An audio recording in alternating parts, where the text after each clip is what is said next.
I was running a bunch. I was running half marathons. I was also like doing spin classes a bunch, but you're doing all this to try and like, look, you want to look a certain way, you want to feel good about yourself. But the crazy thing is, like, when you go carnivore, you can, one, eat a ton, you can eat a lot. And I don't even work out as much as I used to. And my body has changed. Like, it's like, I feel like the best in my own skin now and look better than I did before. And I'm not even working out as much as I used to. And it just makes me feel bad for a lot of women that are kind of like doing the opposite, and working, like doing workouts like twice a day and like eating salads. And like, you just feel undernourished too. Like, once you go to the other way, like, you just feel so much better. Like I definitely have like a sweet tooth. And so sometimes it comes back and then I start like eating fruit or like eating sugar again. And I can just tell the difference, like from my energy levels, like how my brain's operating, like brain fog. And it's just night and day. Hello, friends. Welcome back to the podcast. I'm very happy that you're here to join us today. We have a wonderful person here with us. Her name is Liz Parrish, aka Babes Who Bitcoin on the socials. I like the way that Valerie really defined you in your podcast with her, the Bitcoin Eventstress. That's a good way to sort of just encapsulate what you are. You are the head of events at Bitcoin Charlotte. You've been running all sorts of cool Bitcoin bashes all over the place, and you're wearing the shirt for Hodlween, which is coming up as of this recording. It's only a couple weeks away. So, Liz Parrish, thank you so much for joining me today. Appreciate you being here. Yeah, thank you for having me. So, as we were talking before before we were hitting the record button, there's several different directions we could go. I think that first we should start with your story, coming from civil engineer to Bitcoin event extraordinaire. And maybe we can start off just sort of talk about the event side, then maybe later on we can talk about the more health journey type things, because I think this could be a good one. I would like to push out early, so because there's still tickets being sold for a Hodlween event, and this is like an annual thing. So it will be evergreen. People can see it every year because it keeps going, but we'll try to raise some hype for it for now. So let's hear a little bit about your story from where you started and how you got here. Yeah, sure. So, my background is in civil engineering. So that's what I studied in school. I kind of went that route just because I was really good at math. So I kind of just like picked civil engineering. I honestly didn't love it at the time. And I remember there was a time, I think I was like a junior in college, and I was on the phone with my parents, and they were like, well, is this like, how do you feel? Is this what you want to do? And I was like, not really, but I'm like, I'm so far in it. And they said, well, what would you want to do? And I said, I think I just want to be, an event coordinator. Like, I love planning events. I love planning events for my friends at the time. And really, if you could give me like any reason to celebrate something, I'll be the person to do it.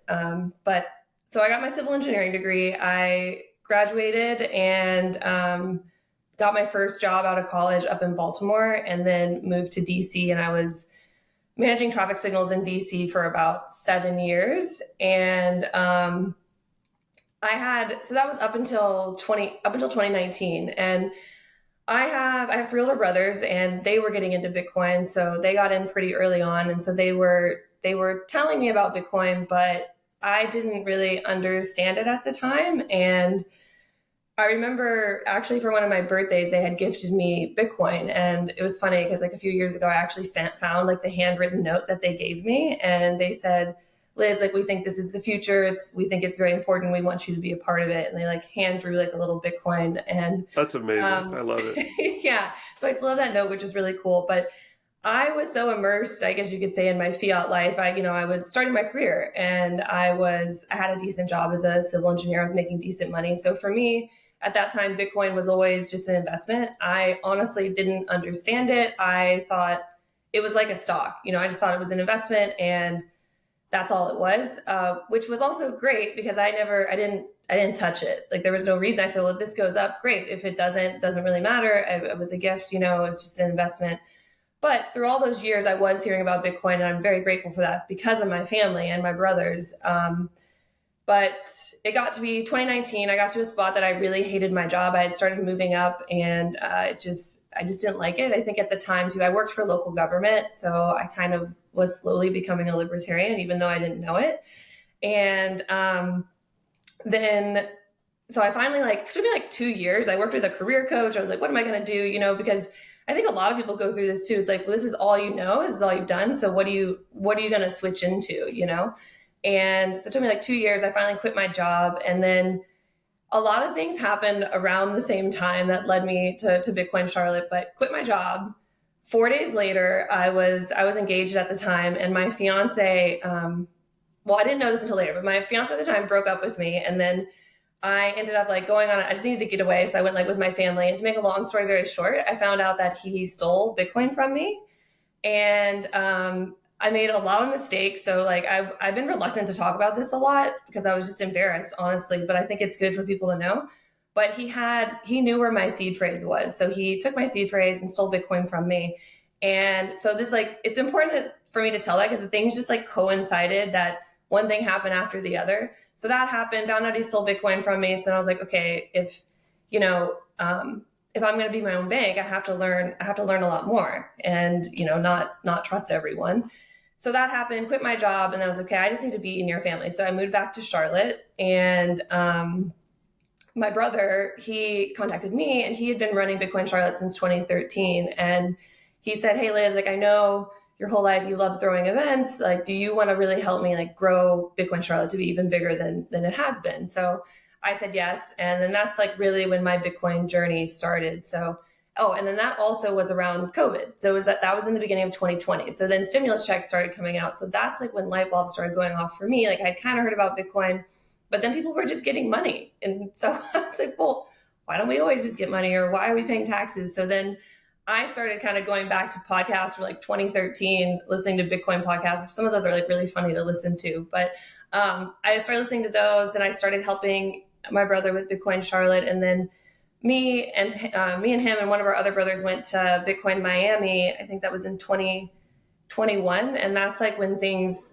just more started to click for me, because even then I still don't think I truly understood. Like, I hadn't really been reading Bitcoin books or anything, just kind of what I heard from meetups. And there were just so many things I was naive about, like sending money overseas. I didn't know that so many people were unbanked, that so many women were unbanked. And so that's when it just really occurred to me, like, hey, this is something I want to be a part of, and not be sitting on the sidelines anymore. So that's when, we started growing Bitcoin Charlotte and just started doing some events. And at the time we were still kind of just doing meetups, which are fine. And a lot of people do this. Like, you could just go to a bar and have a meetup. And that's what I think a lot of them were still kind of then. But what I realized, I was like, well, you can talk about Bitcoin literally anywhere. It could be in a bar, but it could also be when you're volunteering somewhere. So me being new to Charlotte, I was like, well, I just want to do the things I want to do and invite the Bitcoin community to come, which was an interesting thing to do, because when we started branching out and doing some other events, like we had a baseball event at the Charlotte Knights Stadium. We used to do this every summer.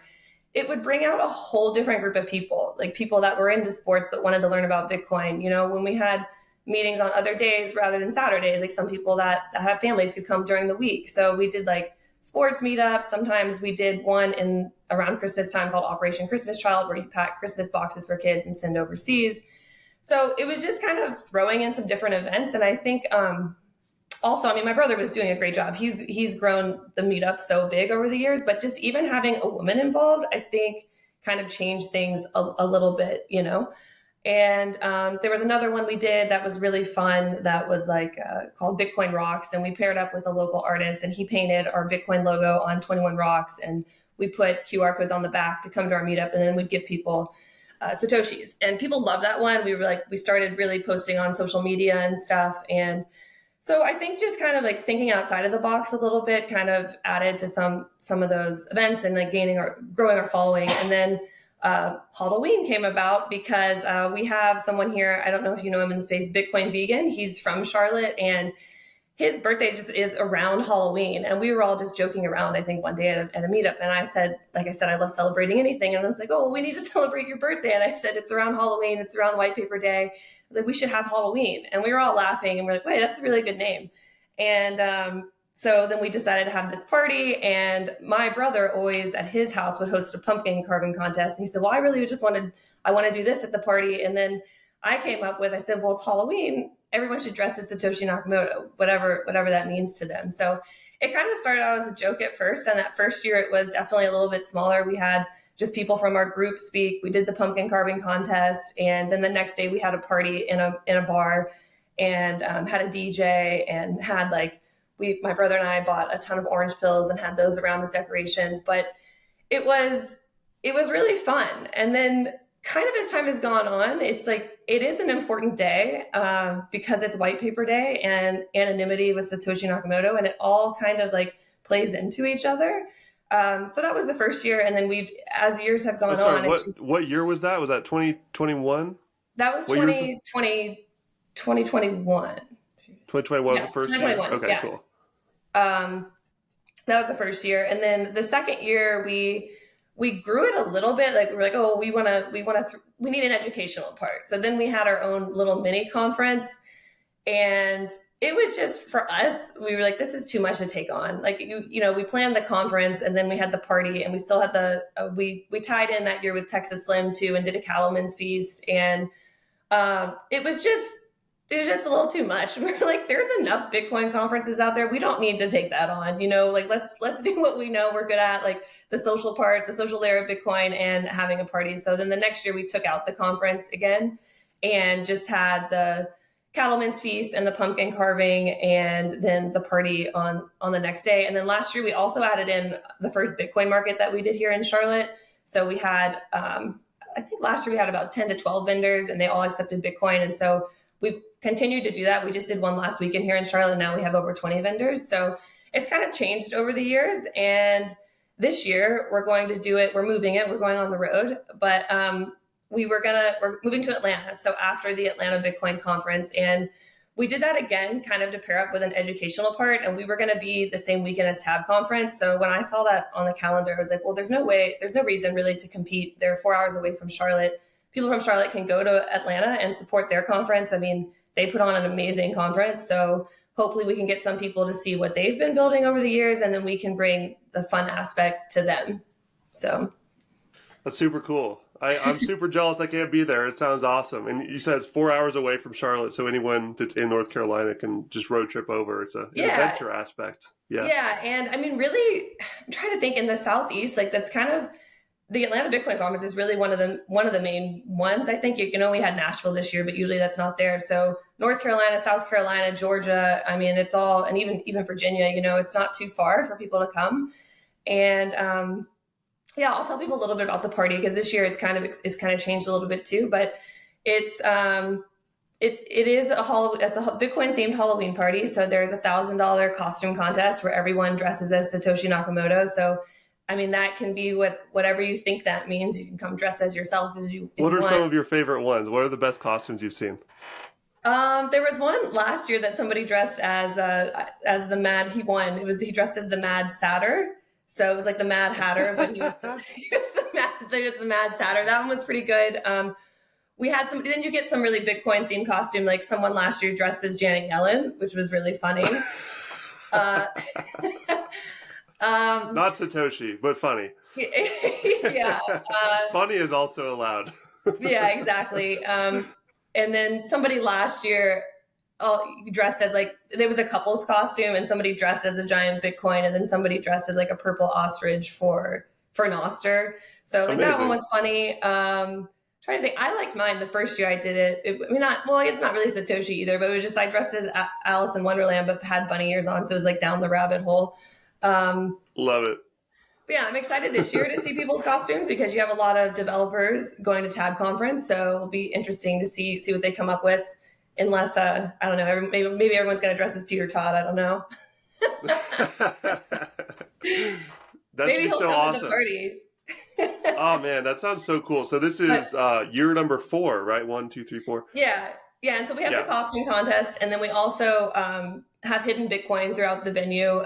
We use this year and last year, we've used a company called LightSats, and they've been great. So part of the reason that we want to do that is give out Bitcoin. I mean, it's great if a Bitcoiner gets that too. I mean, they can increase their stack, but this party a lot of times we've tried to market it to normies too, because it is a Halloween party. So I wanted to come up with a way that you could introduce people to Bitcoin in a fun way, because I'm a big believer of the social layer of Bitcoin and the culture of Bitcoin. And not everybody's going to learn about Bitcoin from reading Bitcoin books or going to Bitcoin conferences. And that's not how everybody's going to get in. It might be through music. It might be through a Halloween party, it might be through Bitcoin artwork. So I do think that these other events are important. So at the party too, we try as much as we can to all of our vendors to pay them in Bitcoin. It's definitely still hard, especially like with the venues themselves, but we try and pay everyone that we can. Like even the magician, he's from Charlotte, but last year I hired him. I just found him online, and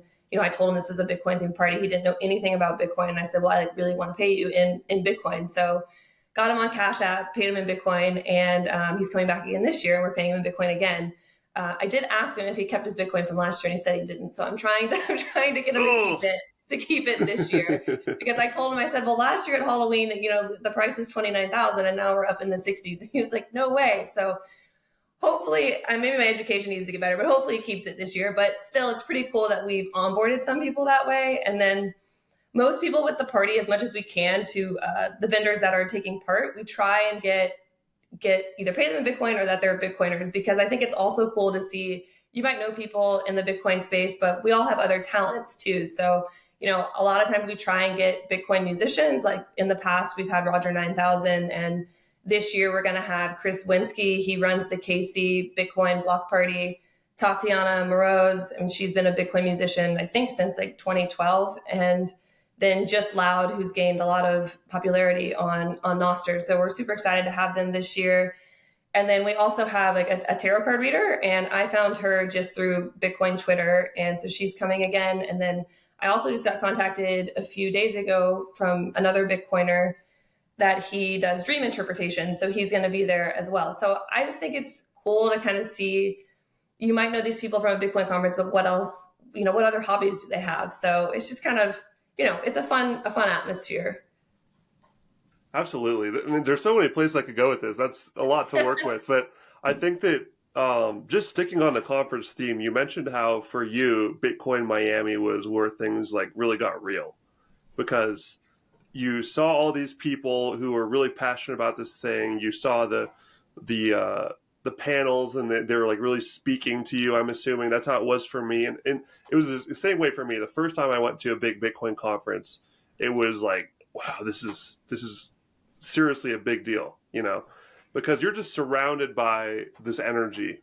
And I'm definitely a people person. I think you're a people person too, being an event organizer, and this is something that so many people out there can find their way to Bitcoin through just connecting with other people that are in the space. And I think that, and you mentioned like just women in general, I think that is the way that the majority of women will find their way to Bitcoin, just by the social aspect. Because if there are some amazing like developer coding women out there, but they're a rare breed. Most women will come in by, having some friends bring them to a meetup or a conference. And I was talking with Valerie about this too, why more women need to like understand that this Bitcoin's amazing for you guys. It's so powerful. And you talked about your story of where you made that mistake of having your Bitcoin taken. I think that is also a good opportunity to, that's another field where it's really great for women who are in, these sketchy situations to have this money that can't be taken away, and just be smart with the passphrase, and you learned your lesson there. And we all learned some lesson somewhere where we make a mistake with it, and that's how you learn. But so I guess how do I put this into a question? There's a few things here. Bitcoin for women. Why do you think that more women need to get into this, and why do you think that coming to an event such as yours would be a great avenue to do that? For Halloween, I mean, we actually do get a lot of women that come to this one, like the girlfriends or the wives of the Bitcoiners that come to this one. And I think it is because it has more of a fun aspect to it. I mean, some women like to dress up in costume. It's just kind of fun. It's not as intimidating, and I think as boring as going to like a Bitcoin conference would be for some women, So I think this is just an easy way. And then you kind of see, okay, well, these people maybe aren't as weird as I thought, or not as intimidating as I thought. So that's kind of just an easy entry point. And then, I think most people like getting free money. If you find one of those free hidden Bitcoin, and then they can scan that and go through the process with Lightsats and getting a wallet. And it's not as it's not as scary. It's kind of like a tagline that I've used with Halloween because, you know, it's scary or whatever, but it's not that scary. And so I think that's a good entry point for women in Bitcoin. This has been a hard question for me to answer, honestly, because I don't know if I would have gotten into Bitcoin if it wasn't for where I was placed in my family with my brothers. I thought about this a lot, and the trajectory that I was on in this engineering role. I mean, I used to talk about Bitcoin at my job, and I was with mainly men, and they looked at me like I'm crazy.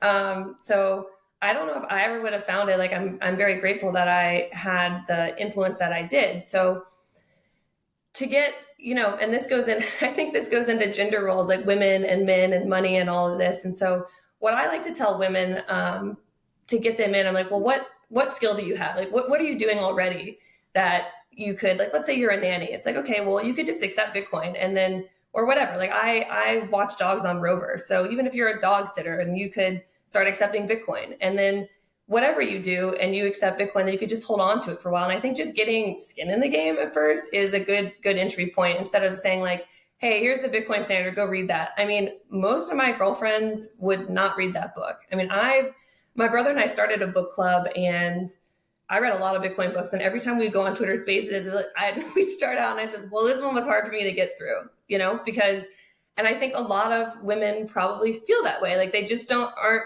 geared towards that. So I think, you know, it is a currency, and treating it as like, hey, whatever your skill is, then accept Bitcoin, just try it and see what happens and hold on to it. And then I think as time goes on, that kind of gets them to understand it a little bit more.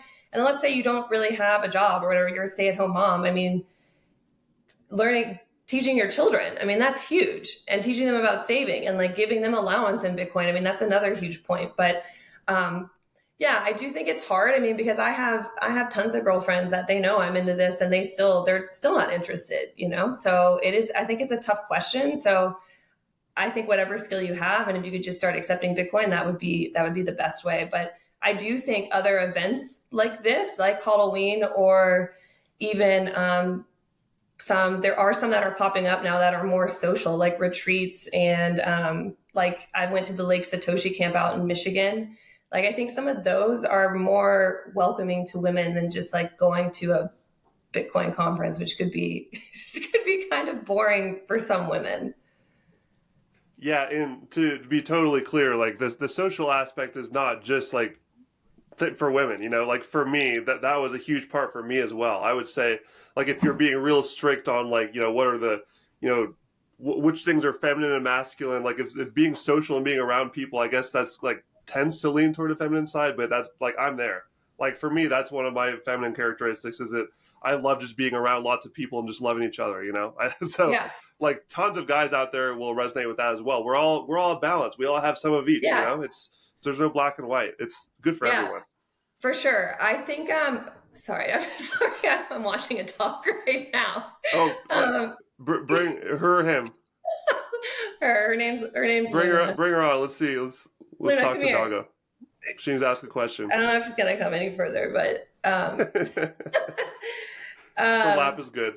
Yeah. So what I was saying, and what I think about, and I'd like your opinion on this too, the feminine and masculine. I just don't know how many women necessarily like think about their finances that much, or into, I don't know if they're geared that way, you know? Like for me, for instance, when I was working my engineering job and I had a 401k and everything, like I didn't really spend a lot of time going into where I was going to put that money, and I gave it to a financial advisor, and he did it, you know? So I don't know if, and maybe I'm wrong on that, I don't know, but a lot of women I don't think are thinking about that so much, and typically it's more of a masculine trait to be like, okay, well, I'm going to handle the investments, you know? And so I don't think a lot of women think about that. So I think that's where it gets tricky, getting women into Bitcoin. But I think women like having money and having freedom. So if you can say, like, you know, if they start accepting Bitcoin for anything, and then you hold on to it as time goes on, and maybe they would start learning, you know. But I think it's a very tricky question. I think getting more women into Bitcoin, I've struggled with it, because it's kind of like, well, do we need more women in Bitcoin, or do we need more people that just understand Bitcoin, man, woman, you know, whatever. But it's hard to force somebody to be interested in something too if you really aren't interested in it. So It's tricky. Yeah, and it totally depends on. I mean, there's just such a wide variety of different types of brains anywhere, whether it's like women or men or whatever. I guess if I were to think of like how I would frame it differently, like you said, talking just finance and shoving the Bitcoin standard in their face is usually not going to work. Yeah. Maybe framing it more as like security and like this will keep you safe, because women like that feeling of like, feeling secure. And if you have this money that can't be taken away from you, as long as you just like do it correctly, then it gives you like a feeling of safety. Yeah. And so like, I mean, unfortunately, so many women now are, just have like trust issues because guys suck so bad. There's so Yeah. many shitty men out there that women are forced to have this sort of shield up a bit of the time. And so for them to have this financial shield as well, and like you said, all you have to do is just accept Bitcoin for, whatever you're doing, whether that be, dog walking, like you said, or babysitting or any job, just, and you mentioned Cash App earlier, the magician that you talked about with Cash App. All you have to do is just say, here, I'll send you Bitcoin and Cash App because it's already integrated. Yeah. And I Yeah, just pulled up a tab while you were talking about that, and Cash App has over 60 million users. So Yep. a lot of people have Cash App. It's almost the same as Venmo. It's roughly even. Yeah. So like if they have this app that works already, just do that or show them a really simple, Bitcoin wallet. There's tons of them out there.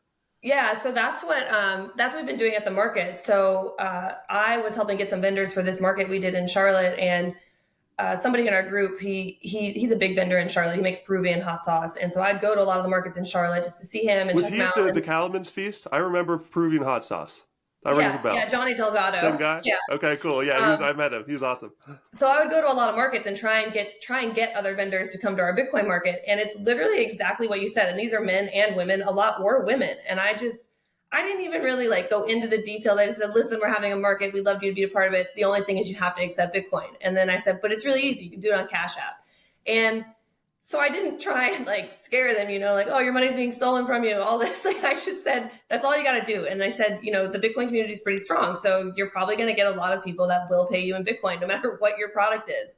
And we just had the market last weekend, and that's exactly what happened. And I mean, we even had one vendor that I was a little concerned about because they were an art vendor, and they had like silk scarves, and you could put some kind of paint on them and then take it home with you afterwards. But it was expensive. I mean, it was like $70, and so I was a little worried. And they came out great, and they sold a decent amount of them. And so I mean, just that, it's so easy, just saying like, hey, you already have Cash App on your phone, you can start accepting Bitcoin. And what I've started doing with some of my girlfriends is, one, like giving them usually gifts for their weddings and things, like giving them Bitcoin. Or when I go on trips, and like a girls trip, and I have to pay them back for something, I say, well, I'll pay you back, but I'm going to pay you in Bitcoin. So, and that's like, that has actually worked. Like some of them that I paid, then they started asking me more questions. So, those are just kind of simple ways. And now, I mean, the United States is a little tricky with wallets, but we do have Cash App and Stripe, which are decent options. Better than nothing. Yeah. And sometimes you have to put your foot down just a little bit, say like, hey, I want to pay you in real money. I don't want to pay you in these Monopoly dollars, Yeah. Just download this wallet. It's super easy. And there's also ways to pull in Nostr to the conversation too. I've been doing that more and more because apps like Primal, that's a client that has a built-in wallet. I've been doing that while traveling, so as I'm here in a hostel right now in southern Mexico, and I'm making friends here, and we'll owe each other for weed or whatever. And it's much easier to just pay with Bitcoin. So I just convince them to get on Nostr. I give them the quick spiel like, hey, this is a super cool social media network, brand new thing. There's no CEO, no centralization. You get paid for your content. And speaking of getting paid for your content, like you're talking about vendors who are like creating this art, which is another thing that like I see so many women doing and just thriving, like selling these cool, earrings or art pieces of some sort and Etsy shop type stuff. I think that is really where I see women thrive really hard. Is like they can truly be totally independent and just artistic flow. Nostr is amazing for that, and Nostr is so great.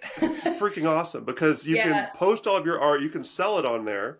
Unlike Twitter and Instagram and all these other different platforms, which punish you when you have a link going somewhere else, like to your personal store or whatever, your website. all of those websites. I know that Twitter, I think it docks your post like 90% if you link out of the site because they want to keep people addicted to their algorithm. And Yeah. there is none of that on Nostr. It's completely open. And so you can just completely just pump your website all you want on there.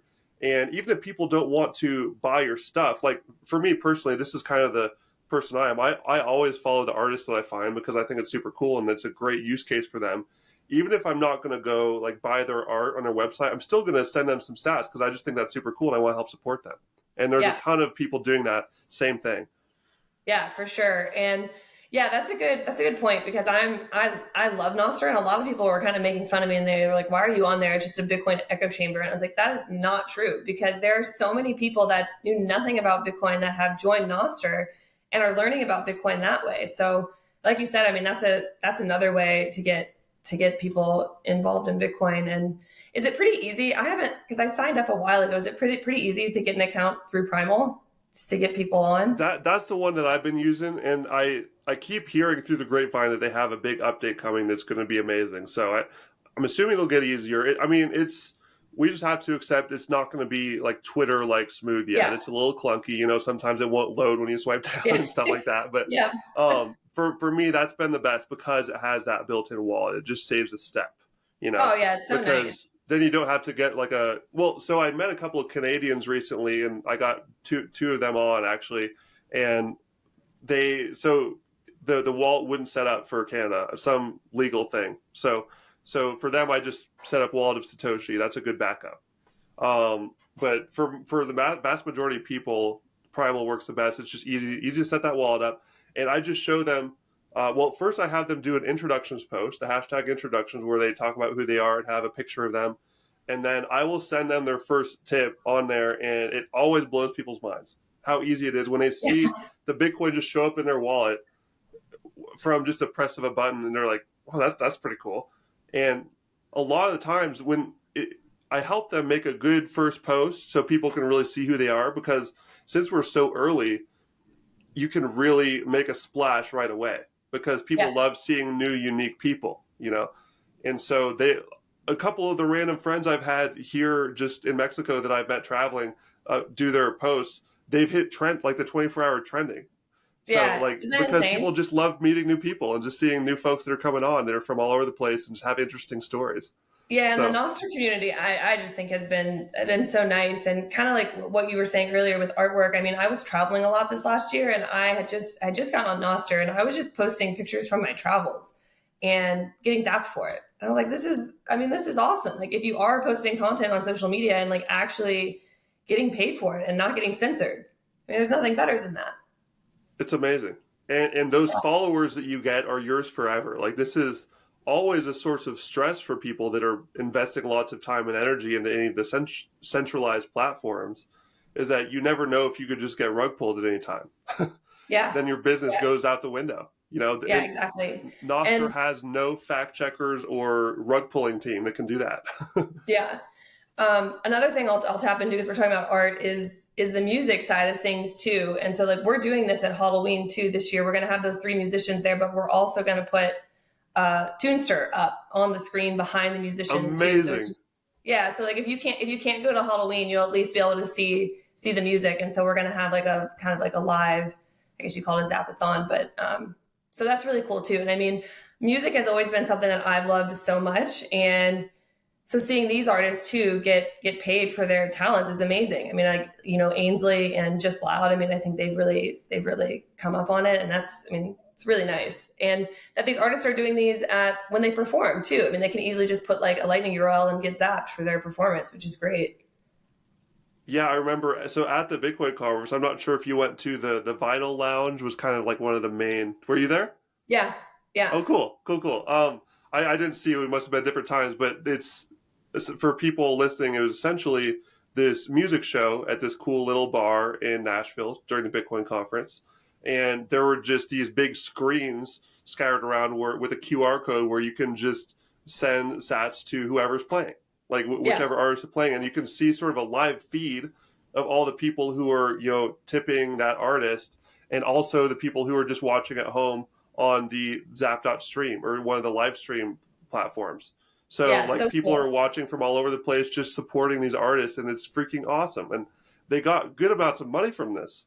Yeah, yep, yeah. We're gonna do the same thing at Halloween. I mean, I just think that's amazing, and I mean, that was one thing that kind of wasn't really on Bitcoin, but kind of did start during COVID a little bit because, like I said, I was into music, so not going to concerts was like kind of a sad thing for me. But I know some artists started doing that, and I feel like maybe that was kind of the start of it. But I'm glad it's starting to happen more. And I mean, these artists deserve to get paid for their time, and I mean, you call it a starving artist, and that's how a lot of them are, you know. So, and it's a problem too. I don't know how much you know about this or if you've heard about this, but it's also a problem like in the Bitcoin space itself, like getting when artists come to a conference or play, like a lot of them aren't getting paid. Like people are just doing this, you know, on their free time for free. And I mean, that, you know, that gets hard after a while, especially if you're flying like around the world to go do these events and they're not getting paid. So this is a way that they can get some money back for their time. So it really is And a people value for should not value. feel bad about that. This is like such a scam mindset where the people should like feel bad for wanting money for, providing their service or creating something. You Yeah. should be stoked to be making money on this. Yeah, And this is something I exactly. love about the Bitcoin world and the Nostr world too, is that these people love supporting you and paying you. And we understand that money is an important tool that measures the amount of value you're creating. You're not evil for wanting money for what you Yeah. do. Yeah. It's, I That's a mean, it's very your, fiat thing. We've been indoctrinated with exactly. I that mean, that there's, like money is this evil thing. yeah. I mean, it's your time. So, and that's the most valuable thing that we have. So, Yeah. Well, I'm super excited about that.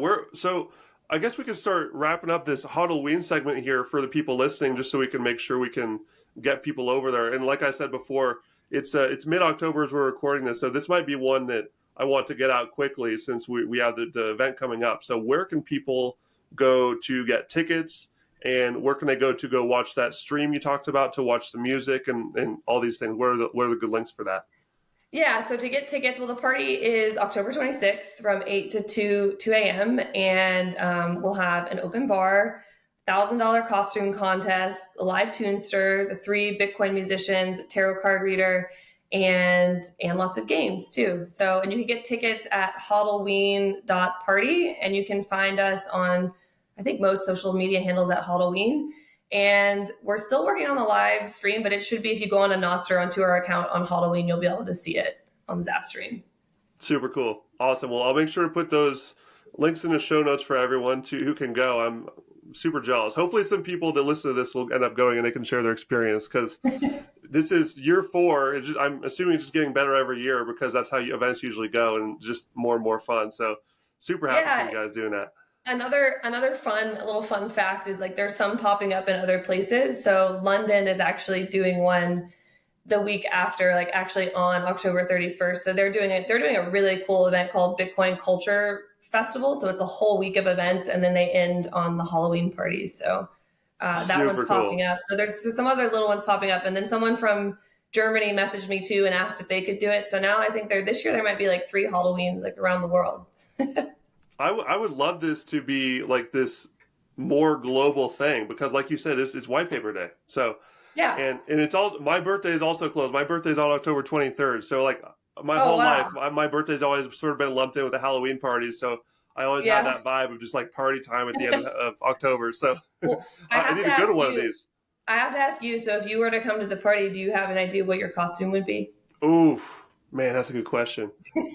I don't have one off the top of my head. I've never been very good at just coming up with costume ideas. Some people just have a talent for that. They are really smart with that. I would need to like sit and think about it. I'm not sure what I would do.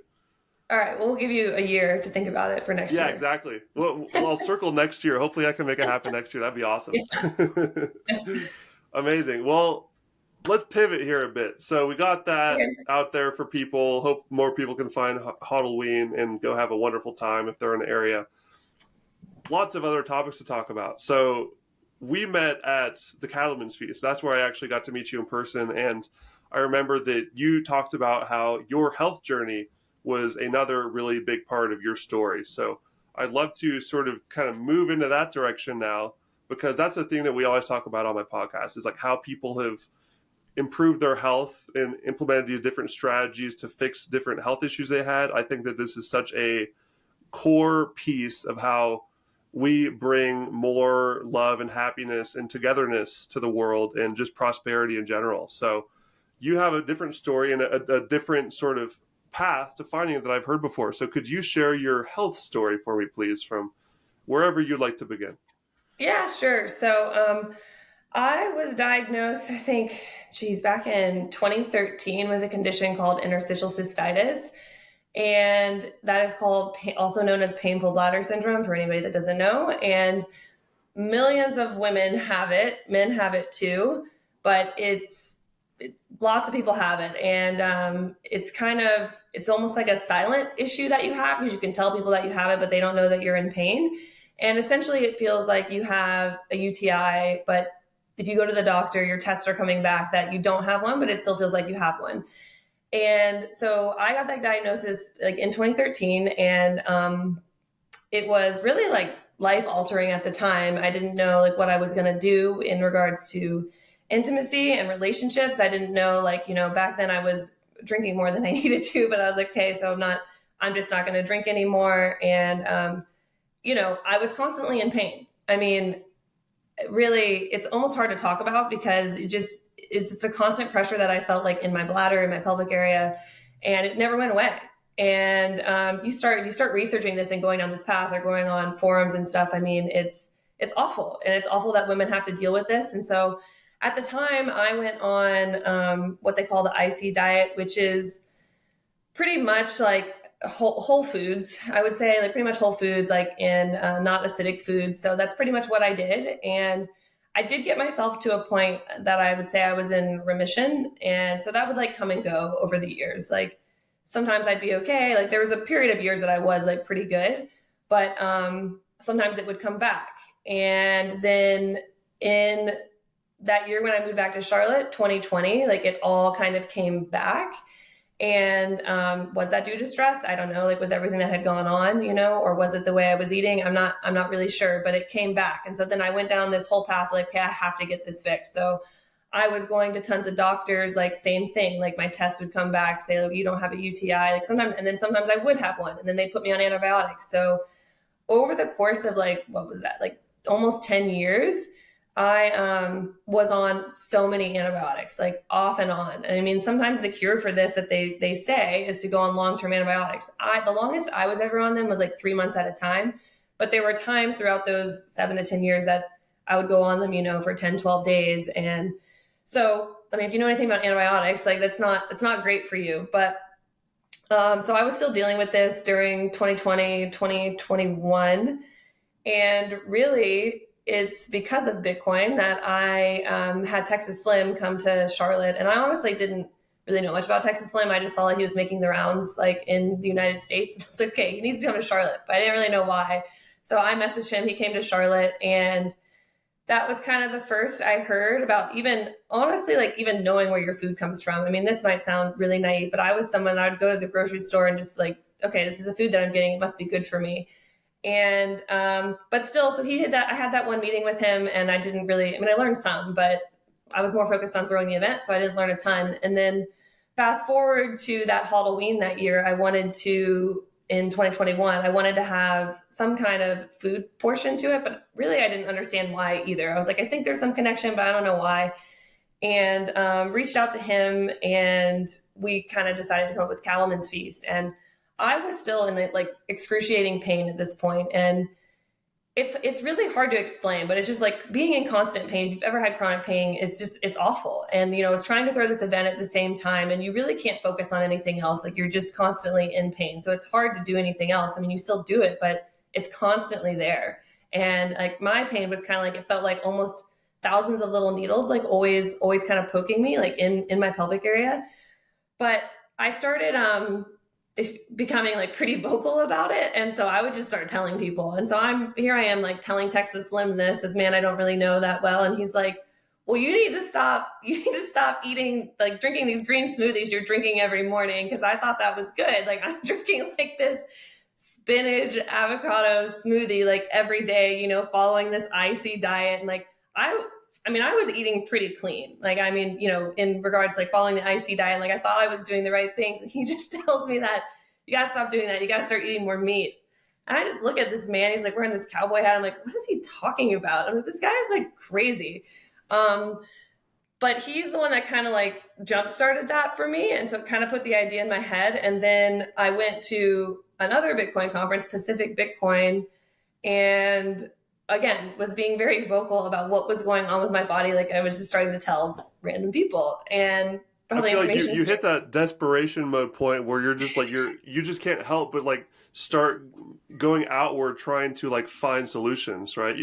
Yeah. I mean, at this point, I had literally tried everything too. Like, I mean, I had been hypnotized. Like I had, you know, taken drugs. Like the last doctor visit I went to, they wanted to put me on anti-anxiety medicine. And I was like, no, I don't want to do that. And like, you'll obviously think I'm crazy, but I got the pills, and like, I did take like half of one. And now I'm starting to think, am I crazy? Like, did I like imagine this pain that I've had all these years? Like, I'm thinking that I'm, you know, something's not right with me.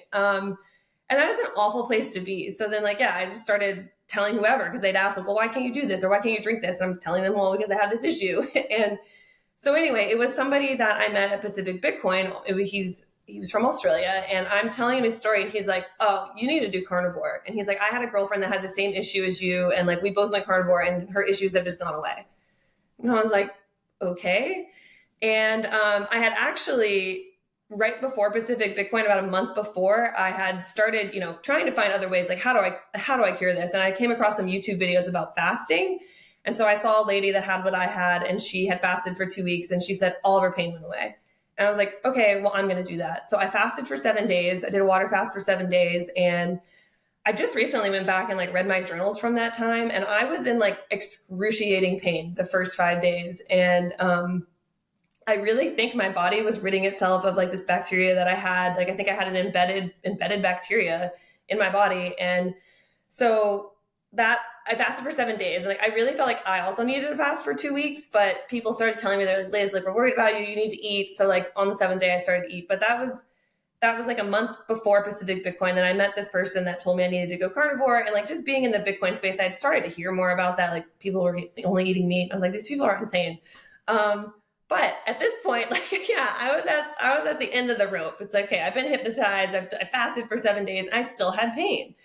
And so this guy tells me this, and I think I flew to DC to go see my friends from DC. And literally, like, just one day when I was in DC, I was just like, okay, I'm just going to start eating steak and butter. And when I do things, I tend to do things like that. I don't like, some people probably put a lot more research into things. I'm like, well, whatever, I'm just going to do it.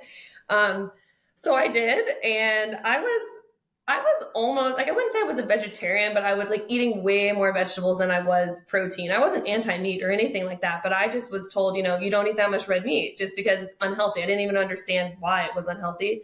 And I mean, I ate fish too, but I ate a lot of vegetables. Like I would have like 2 salads a day. I would drink those green smoothies during the day. So I cold turkey just like switched to eating steak and butter. And, I will say, because if you read this online, sometimes people say they like switch to carnivore and they're like, oh, it was so easy. It was awesome. Like, it was not easy for me. And there was definitely a transition period. And I thought, like, what am I doing? Like, I am a crazy person now. And those first 2 weeks were like kind of brutal. And, but it's also not bad because you're eating steak, which is good. So, but you know, there were a lot of transitions those first 2 weeks. And, I did it at the end of November, right around Thanksgiving. So I'm telling my family that I'm doing this too during Thanksgiving, that I'm only eating meat, and during the holidays, my birthday's in December, and then Christmas. So it wasn't necessarily easy, but I did it. And so after that first 30 days, like, I definitely felt better, but I wasn't completely healed. And then that January is when I left with Texas Slim and the Beef Initiative to go to Australia. So then, I was still doing carnivore then. So it was like, I did carnivore pretty strict for about 3 months. I would say month 3, I started introducing some things back in. But after 6 months of being like mainly carnivore, I went back to this doctor that I had found on Reddit that was claimed, like, you know, was the best doctor in the United States to go to for IC. And it took me that long, because it literally took like 6 months to get an appointment with him. So I flew to Louisiana. I go see him, and like by this point I was feeling better, but I still like, I think it's just like almost a mental thing too. It's like, do I still have IC? Like I want to see what this doctor says. So I sit there and tell him my whole history, kind of like what I'm doing now. I tell him my whole history, and he says, well, I mean, this is definitely a case like you have of an embedded UTI. And he said, you need to go on long-term antibiotics. And I was like, well, like, what do you mean? How long? And he's like, well, at least a year. And I was like, there's no way I'm doing that. You know, I had just started this new health journey of going carnivore. And I said, there's no way I'm going to go on antibiotics for a year unless you can prove to me that like I have bacteria in my urine. And so at this point I had like getting the UTI tests are so outdated. So like if you want to test, like you have to test the DNA of your urine, which I had already been doing for years. So I requested that he tested it. And so he tested it, and then they call me back and they're like, okay, like we have your prescription for you. And I said, well, can you give me the results of my test? And she said, oh yeah, there was no bacteria found. And I said, okay. And like for me, this was like, I was so happy because this is the first time in years that I never had bacteria come back on one of the tests ever. So obviously I didn't take the antibiotics, but since then, like I haven't had any flare-ups. I've been feeling great. There's been no issues. And I mean, that was like total time on carnivore. It took about 6 months. Like since then I'm like carnivore-ish, I would say. And I've been feeling great and there's no problems. And I truly believe that it completely cured me. And I think like part of my issue was that I did have like an embedded UTI bacteria in my body, but then also the antibiotics had completely messed up my gut. So like over the past like, you know, year and a half that I've been doing carnivore, it's just been like healing that again. But I am just so grateful. And I've tried to like talk about this and post my story on Reddit because there's still millions of women out there that are struggling with this. And I truly believe if they just did carnivore, it would fix most of their issues. Absolutely. That's such a great story. I really appreciate you sharing that because I'm trying to collect all the different health issues I've heard people heal through carnivore, and that's a new infinity stone to add to the gauntlet there. So, Yeah, well, and when I met you, I'm grateful for you because I didn't think like I haven't found many women that have done this on carnivore, and then that's why just the other day I went to your website to see kind of the data that you had from it, and there's not a whole lot of stories out there with it, and I do think it could really solve a lot of women's issues. yeah, are you talking about the Why Carnivore website? Yeah, yeah, Yep, yep. It's funny you mentioned that because I literally just pulled this up on another tab because I want to list off some of these that people can go and women that are dealing with any of these just bizarre issues that they can't find a solution to. I really encourage them to go here to whycarnivore.com. At the table of contents, I just have it all listed there, and I'll list a few off. We've got yeast infection, amenorrhea, endometriosis, fibroids, ovarian cysts, hirsutism. That's like when you have like weird hair on your face and like manly hair on your body that you don't want. yeah, PCOS is kind of lumped in with that as well. PMS, chronic UTIs, all this stuff. Every yep, single one of these is, I have like collections of testimonials of people saying they went carnivore and they fixed it. And it's crazy how like simple it can be, and maybe simple is a little bit too soft of a word. As you said, this is a big shift for people, but it's mostly mental where it's difficult. I've found yep, from people just because you're having to basically throw everything away that you've ever heard. And you talked about how you're drinking the green juice, and this is like a classic story. And unfortunately, like so many women get sucked into this. The more plants is a solution when really that is absolutely destroying your body. These bacteria love that shit. They yep, love all of those plants because they ferment inside of you, and they just create the perfect pool for all these problems. And when you go carnivore, you cut out all the carbs, all the sugar. There's no more food source for these bacteria, and yep. all of that stuff just magically goes away. And people just are left wondering like, what the fuck? Like I've been told my whole life that I needed to eat salad and smoothies and more fruits and more vegetables. That was literally the thing that was causing these problems, and all they had to do is take it out. It's crazy. Yep. It's mind blowing. Yeah. And I mean, what's crazy too, and like I think just a lot of women are this way, like, yeah, they're eating salads, like green smoothies and stuff, and also like working out a ridiculous amount because that was me. Like I was not that working out is bad, but like I liked it. I was running a bunch, I was running half marathons. I was also like doing spin classes a bunch, but you're doing all this to try and like, look, you want to look a certain way, you want to feel good about yourself. But the crazy thing is, like, when you go carnivore, you can, one, eat a ton, you can eat a lot. And I don't even work out as much as I used to. And my body has changed. Like, it's like, I feel like the best in my own skin now and look better than I did before. And I'm not even working out as much as I used to. And Yeah. it just makes me feel bad for a lot of women that are kind of like doing the opposite, and working, like, doing workouts like twice a day and like eating salads, and like you just feel undernourished too. Like, once you go to the other way, like, you just feel so much better. Like, I definitely have like a sweet tooth, and so sometimes it comes back, and then I start like eating fruit or like eating sugar again, and I can just tell the difference, like, from my energy levels, like how my brain's operating, like brain fog, and it's just night and day. Yeah, and this is one of the things I've learned just from my research is that this narrative of, oh, you just need to exercise more and eat less. That's a total scam that is pushed down from these big food industries that want you to stay addicted to food. It's basically just blaming the person, saying, "Oh, you're not exercising enough, you fatty. Just go to the gym harder. Yep. Go spend more hours on a treadmill." That's total bullshit because human beings should look good and feel good without having to even go to the gym at all, Oh yeah. And I we mean, look back in our history, like ancient history, um, you know, I believe one of the main stories that we have wrong is that we were just constantly exercising super hard all the time. Like, yes, we did have to like run and hunt down these animals, but we pretty much just went and got this animal, brought it back, and then we chilled by the fire the rest of the day. yeah. So it was a Well, little bit of running. We weren't lifting weights, we weren't. And the women, especially, the women were very sedentary. The women weren't doing that. They were just yeah, staying back the they're whole more at time. home. And Yeah. yet they were not overweight and having all of these health issues. So Yeah. it's clearly the food. I don't know if have you heard of a Candy Fraser with the Primal Bod? Oh, I do. Yes, yes. She's on Instagram. She's amazing. I love her. Yeah, it would be great if you had her Oh, on your show sometime. But I would love to. I just finished her program, actually, and Oh, cool.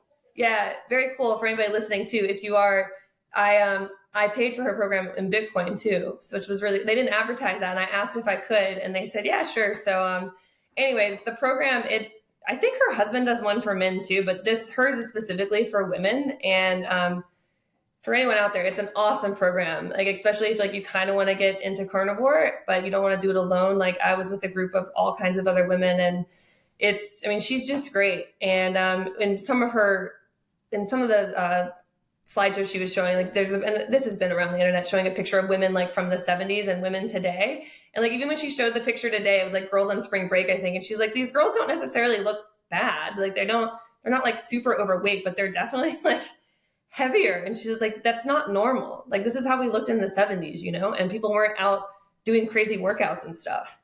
They were just eating better. Yeah, and it should be our natural default form to look really good, Yeah. And I've noticed this as well. I embarrassingly have hardly gone to the gym at all in a long time. Like, that's one of the things that I need to change. I've just been so busy, and I use that as an excuse. But you know, I haven't been going to the gym, but yet I look better than I did most of the time when I was hitting the gym really hard on a plant Yep. diet. And so Yeah. it sort of makes it easier to just say, like, it's not as necessary anymore. This is one of the things I noticed as I was first like transitioning in my first like handful of months into carnivore, was that like I was feeling my arms and just thinking, like, why are my muscles getting bigger? I'm not No, exercising. Like, your it's muscles crazy. actually grow just Yeah. from eating the protein, and you're not even working out. So it's like this feels like cheating. It's not fair. Yeah, it does. It's exactly how it feels. Yeah. In the primal bot, I mean, it's the same. Like, she doesn't really advise that you have to work out. It's like, well, we go on walks, like 30-minute walks, and then like do like a 10-minute leg workout or an ab workout. And that's like it. And then I think like towards the end of the program, if you want to do more, like she suggests like getting a weighted vest to like go on to do your walks, but it's nothing like, doing like, what is it, like 75 hard, like doing 2 workouts a day and like killing yourself, because you just don't have to do that if you're eating right. And that's really stressful for your body, and even more so for women. Like, Yeah. that's something I've learned, is that in the tragic part is women are scammed even more into thinking that that's what they need to do. because all the marketing machine knows that women really care about their body and their image, so they just feed even more of this, like, oh, you need to exercise more, and keep drinking these shitty grain juices that Yeah. taste disgusting, and every single taste bud and like primal sense in your body is telling you to get the fuck away from that. But the marketing is telling you to have it when it's just loading you with oxalates and Yep. plant toxins that is causing all those problems, like you said. It's just a massive misconception that comes down intentionally and has been for decades. So like so many people are just born into this now, which makes it difficult to dig out of. And that's why I think it's so important to have people like you and Primal Bob. What's her name? Candy, right?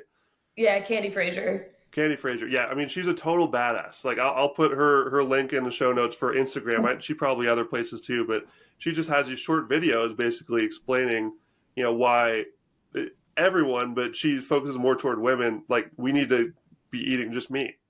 Yeah, Like, stop eating the fucking plants. And she doesn't give a fuck either. Like, she gives it to you really straight. She gives it. She has a very similar style to a woman I had on named Dr. Stephanie Rimka, which is, I don't know if you've heard of her. Does that ring a bell? Oh, you'll No. love her. She's very similar. She gives it to you extremely straight, but also just from like a feminine loving place. She just gives it straight, and she's like there's more and more women coming out, just like really putting their foot down, saying like, we've really been scammed, guys. We need to figure this out, and here's how we do it. We eat meat. Yeah. Candy's story is kind of cool too, because I mean, she was like working out all the time and like wanted to have a certain body, but she got into a relationship with a guy that's 8 years younger than her boyfriend. And they might be married now, I don't know, but she like wanted to look good for him. She was like, I was a little self-conscious because I'm 8 years older than him and I wanted to look a certain way. And like, she couldn't get like, it's not, and if you look at pictures from her that she'll show, she didn't look bad either, but she was like, I wanted to look better. And like, I wanted this like layer of fat off my stomach and stuff, and it wasn't coming off. And so it was really because of that relationship. And then her boyfriend is, he's diabetic. So then they both just like really started studying insulin and stuff, and like kind of what's the best diet. And then she kind of found carnivore that way. And so it's a cool story.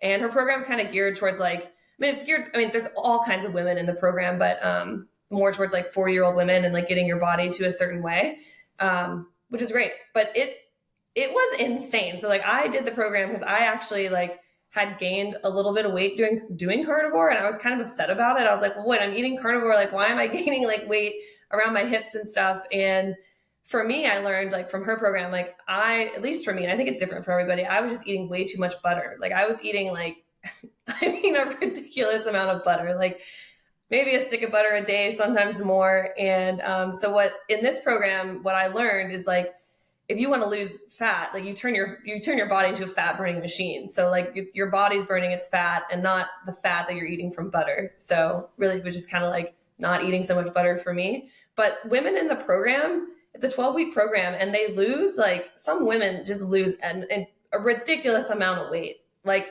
30 pounds, sometimes more than that. So it's hard for me to get behind when people say they can't lose weight. And I'm like, well, I just saw it in this program that people completely switched. They weren't carnivores and they switched and they lost this weight like in 12 weeks and they feel great.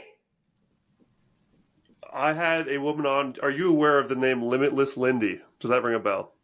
I don't think so. Ooh, this woman is from Australia. She weighed 800 pounds at one point. Okay. She lost 500 pounds on carnivore. She did the Wow. carnivore diet. She lost 500 pounds. Yeah, it's amazing. And it was like easy for her, like it was literally the first thing that ever worked. She tried everything. She tried vegan, all the mixed diets, exercise, and nothing ever worked because she was just addicted to carbohydrates. And once she cut them out and really just focused on just eating steak every day, it just melted off of her. And she's still losing, and she's still doing great, and she's amazing. Like it's such an easy solution that people just need to be introduced to it in the right way, and this is why content creators like Candy and all these people just putting this info out there for women, because I think that women, it's hard to argue that women aren't being more screwed by the false diet narratives, because they really just tap into the emotional side with these like bullshit documentaries that are saying that, oh, if you eat meat, you hate animals and you're a bad person. It's completely funded by chemical companies and these fake meat, factory industrial sludge protein that is terrible for you. They're just going all in on the emotional side. And people like Candy, I think I remember a video she had of, she was like out in the woods with a bunch of women and just showing like, Yeah. teaching them how to hunt, like showing them like, this is how you hunt in the wilderness to get your meat, because you need meat. Like you're Yeah. not going to So be you're not going to be eating the little clovers like on the side of the hill. You're going to be getting the meat if you want to be healthy. yeah, that's what she in Awesome. the program she teaches that to like go hunt for your food. Like even, so and that was a retreat that they did. I didn't get to go this year, but I think I'm gonna try and go next year. Because it's just important. It's nice too because to be surrounded by women like that, because there aren't, like you're saying, there's still, it's hard to get women on board with this. Like even, I've been more outspoken now just on my regular social media posting about this stuff, and people think I'm crazy. I mean, even men, some men think I'm crazy too. If like I go on a date and it's like, well, I only eat meat, and they think, like, what? And or even some women, when you say like that they Next. have kids, even when you have like people that have kids are like, well, you can't just, and I disagree with this, like, well, you can't just feed meat. I'm like, well, you can. What's wrong with that? The misconceptions run real deep. It's tough. There's a lot Yeah. of digging to do. I took my parents to a beef initiative event in Florida, and it was really funny because I mean my parents eat well, and I grew up on like a whole foods diet, but my mom, my mom was just asking so many questions. The Texas Slim and one of the ranchers that were there, but one of the ranchers, he has two kids, and so my mom was like, so what, you just, when they started eating, you only feed them meat? He's like, yeah, we just feed them meat and eggs, and sometimes they eat a lot of meat in one day, and then they won't be hungry the next day, and they're fine. Yeah, But it you can blows feed the them. minds of people who are just educated in this different way, and Yeah, but you they can think feed them that. cereal, and that's fine. Nobody says anything about that. If you're like feeding them this whole bowl of like sugary cereal, like nobody says anything about that. Yeah, it's really wild. And you mentioned too, when you were looking at your specific diets for IC, the one that you found was like this, IC diet, like a special sort of diet. And I've researched a lot of those different, X problem diet type things, and pretty much all of them are some variation of this like whole foods paleo sort of deal, Yeah, where it's, you know, you know, lots of fruits and vegetables and a little bit of meat and like, lean chicken. Like yeah, that is almost always the one. And there's so many of those in these different, women's hormone problems, because that's just all that they know is like, oh, you have to have fruits and vegetables. There should not be a different diet for all of these different issues people have. People need to think more holistically. If you feed yourself the proper human diet, then all of that stuff will alleviate from there. And that's yeah. why carnivore is it. Like it's not any plants. All those Reddit pages, if you go through the Reddit pages of these different health problems, the advice is atrocious. It's always telling people to eat more fruits and vegetables. And you wonder why these pages keep getting bigger and bigger, full of people, and they're just like desperate. And you can just see, like, reading these posts, that people are so deep in this problem that it's like become an identity for them. And Oh when I yeah, tried to put in, like, I tried to inject like videos into them that are actually going to help them. Like, an example is I did a video with Dr. Robert Kiltz. I'm not sure if you know him, but I love he him. he's amazing, amazing, and he specializes in infertility and other hormonal problems specifically for women. He has a great Instagram page for anyone following. I tried to sneak that video into these different Facebook groups and Reddit groups, literally walking through exactly what the problem is, how it's caused by the plants you're eating, and the carnivore diet will help you.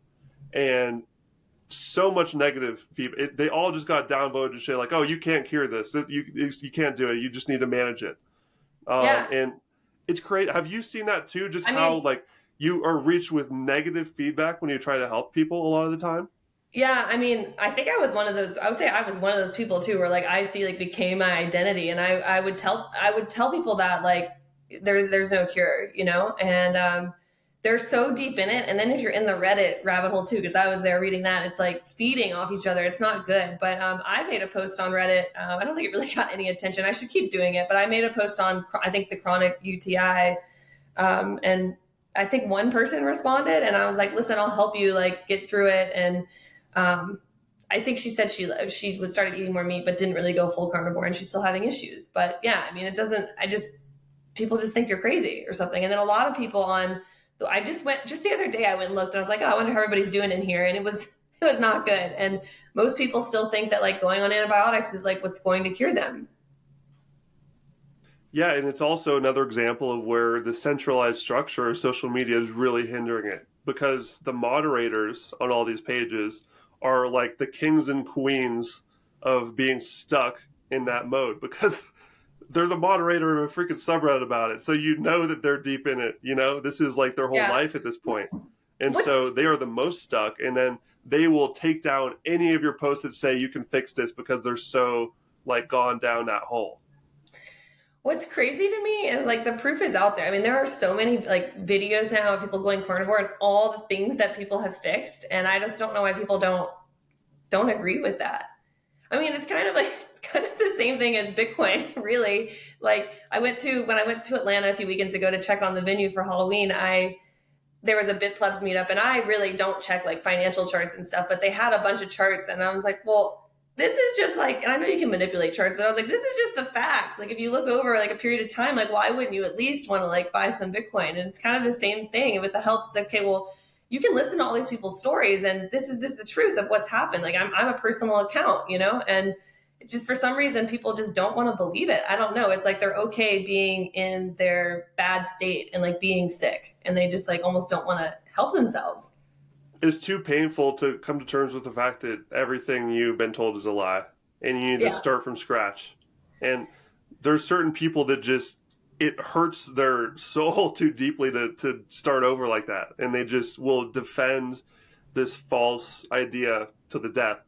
And not to mention like all the doctors and the professionals who spent just years and years and tons of money getting educated on this lie, they especially don't want to, which is why I have so much respect for these doctors that figure out it's bullshit and to Yeah. come out and speak out against it. I was just re-listening to this is probably my favorite podcast I've ever done, to be honest, was with Dr. Anthony Chafee. Does that ring a bell? Do you know him? Yeah.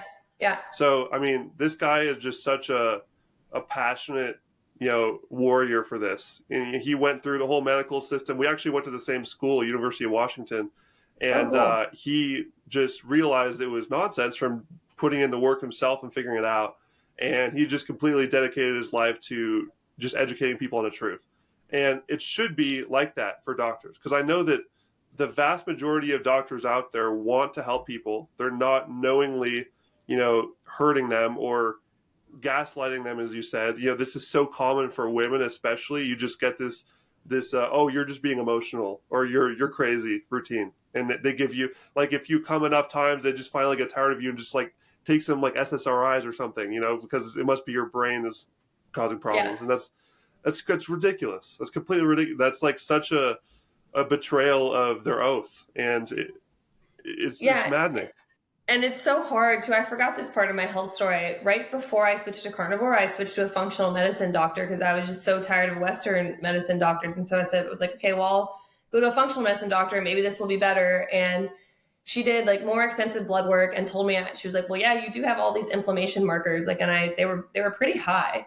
And then I did carnivore, and I didn't really tell her. I just was like, I just did it. And then after I got my blood work tested, I think that was the 3 month mark, all of my inflammation markers were gone. And she said, I don't understand how you did this so fast. Like, what did you do? And I was like, well, I did carnivore. And she like paused. It was a phone call, and she paused and she said, well, she's like, okay, well, like that's not sustainable. Like, you can't do that forever. And I'm like, why would you be saying that? Like, when I'm feeling better, it's insane.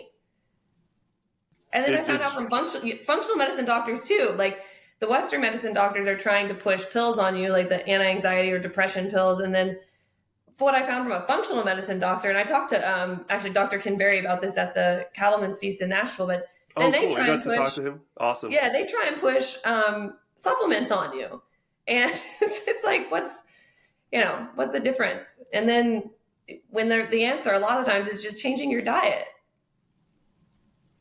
Yeah, and shout out to Ken Berry too. Him and Dr. Chafee are like my top two. I think that those guys are both put in the most positive work for this. And I didn't get to chat with him at the Cattleman's Feast. I think he had to run. I got to shake his hand and say hello. But he got on Nostr recently. That's freaking I saw awesome. that. How cool is that? Like, we're starting to get the carnivore doctors in the loop. That's going to be it's really cool powerful. because I think I actually went to maybe it was about a month ago, but they had a carnivore meetup in Charlotte, and I didn't know these things even existed. So, I've been to lots of like meat events in the Bitcoin space, but not outside of the Bitcoin space. And so there was a carnivore meetup, and Dr. Kiltz flew in for it. Dr. Lisa, I think you just had her on your podcast. Oh, Lisa Wiedemann? Yeah. Amazing. I love her. Yeah, I didn't know who she was at the time. She was there.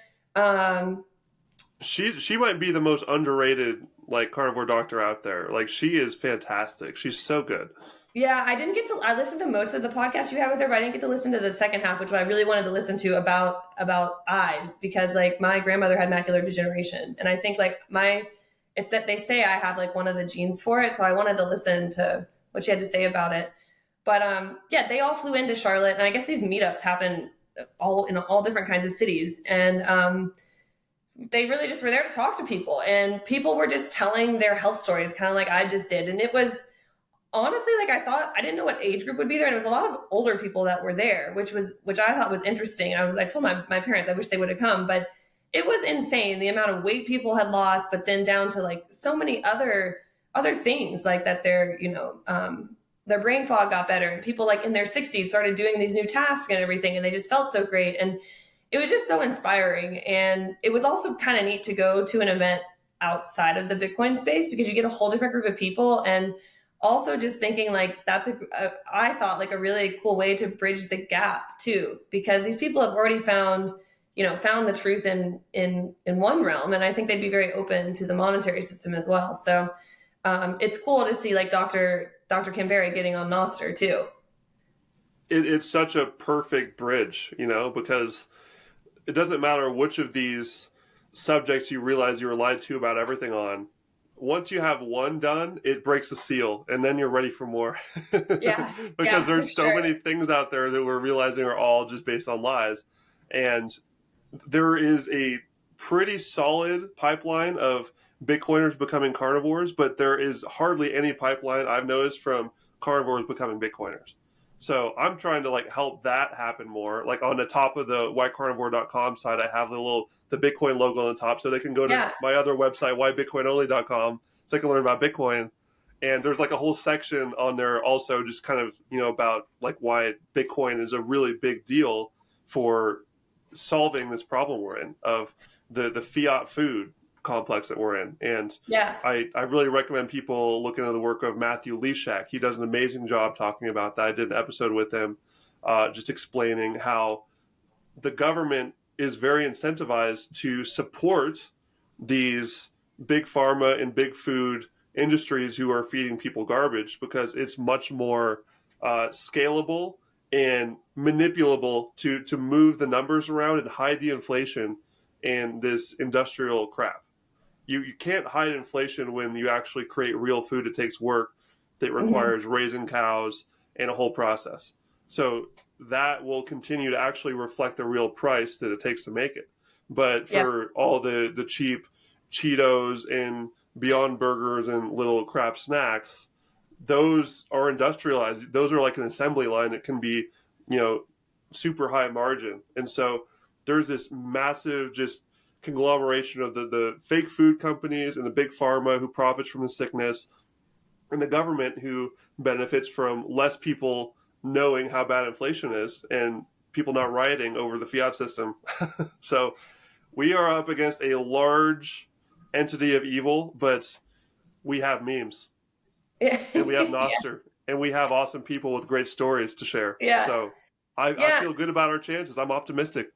Yeah, and I think like you said, I mean, I'm grateful that you're telling people the carnivore space about Bitcoin. And when I was at that event, Dr. Kiltz and he had somebody there that was working for him, but there's this event I didn't know of, and now I kind of want to go to it. I don't think I can go this year. It's called Meat Stock, I think, and it's like I heard about that. Yeah, that looks so cool. Yeah. I mean, they said it's like Woodstock, but for carnivores, and there's a whole lineup of like big names going. But he told me that there is somebody coming this year, and I don't remember who it is, but that's coming to speak about Bitcoin. And I was like, well, wow, that's great. So hopefully the two can start to be merged. And he told me too, because I've talked to Dr. Kiltz a few times now, and he said that he does want to learn more about Bitcoin. So, I mean, especially with him being a fertility specialist, I mean, there's probably people down the line that would love to like pay for those services in Bitcoin as well. So Yeah, and like you mentioned earlier, all he has to do is just accept it. yeah, all these doctors that are still practicing can just accept it. yeah, It's so easy to get into that path. Like there are certain doctors that are already like really primed for it, and one that I like, Ken Berry's obviously one. He's a total Bitcoiner. Now he doesn't really talk about Bitcoin much on the other socials because those are very focused on a diet, but since he got on Nostr, he's immediately just going off about how awesome Bitcoin is. So we're like, okay, he knows. He's awesome. just being strategic about just releasing it into the wild of his other platforms. But another guy who is so ready for it is Dr. Chafee. And fun fact, spoiler alert, I went on his channel a few weeks ago. He has like a backlog, so it probably won't come up for a little while. But I went on his show and I just ranted about Bitcoin for like an hour. Nice. So I think I couldn't find any other Bitcoin content on his entire YouTube channel of like 500,000 subscribers. So hopefully we can orange pill some people with just me just yelling about it for a while.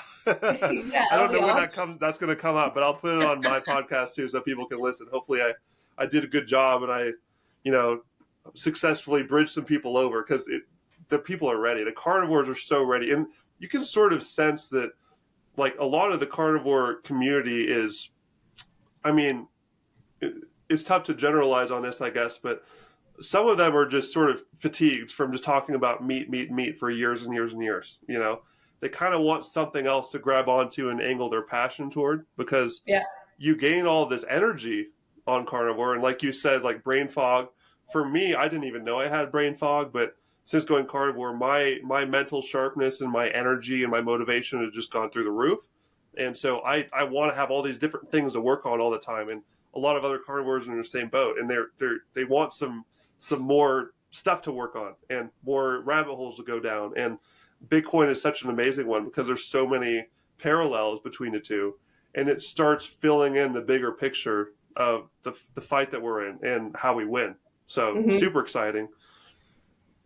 Yeah, and if we get them, I mean, if they just need to come to like a beefsteak or a Caliban's feast, I think they'll be sold. Yeah. Any Bitcoin meet like Bitcoin meetups themselves. If you just go to any Bitcoin meetup, if they're serving food, they're going to have meat there because Bitcoiners love their meat.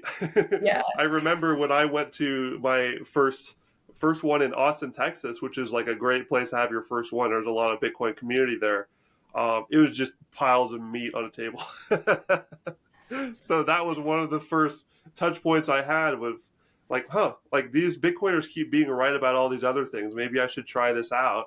And like you, I thought they were crazy, but I tried it out. Yeah, and then you feel months later, you feel the best you've ever no fruits felt. or vegetables. Yeah, it's truly a mind-blowing journey. There's something really exciting. I was just telling somebody this the other day. I was like, I just love waking up and I get so excited to eat meat. They just looked at me like I was crazy, and I was like, but no, it just feels so good to like cook. And a lot of times I just eat ground beef and eggs, but I'm so excited to wake up and eat it in the morning. Like I don't ever remember being excited to really wake up and like eat my oatmeal that I used to eat or one of those smoothies. I mean, I would probably say that I did wake up craving my shitty cold cereal with peanut butter and yogurt, which was my special. I had this is what I did. I had the shredded wheat because it's super whole grain healthy. I had like a layer of that, and I had the topping cereal, which was like the basic four, something with like the raisins and the more like sugary touches added in. I would put a big glob of peanut butter on the top of it. Yeah, you got to do that. And then a bunch of yogurt around it as well. And then I would use some like oat milk or some garbage fake milk. I ate that for years, every morning. Yeah. I mean, I did something similar with overnight oats because I would like bring it to work and just like what you said, it like takes not effort, but like you have all these layers of different things. And I was doing the same thing with overnight oats. And like now I eat just like so much simpler. It's like, oh, I'm just going to like make some ground beef and eggs and or make some burgers in the morning, and it's awesome.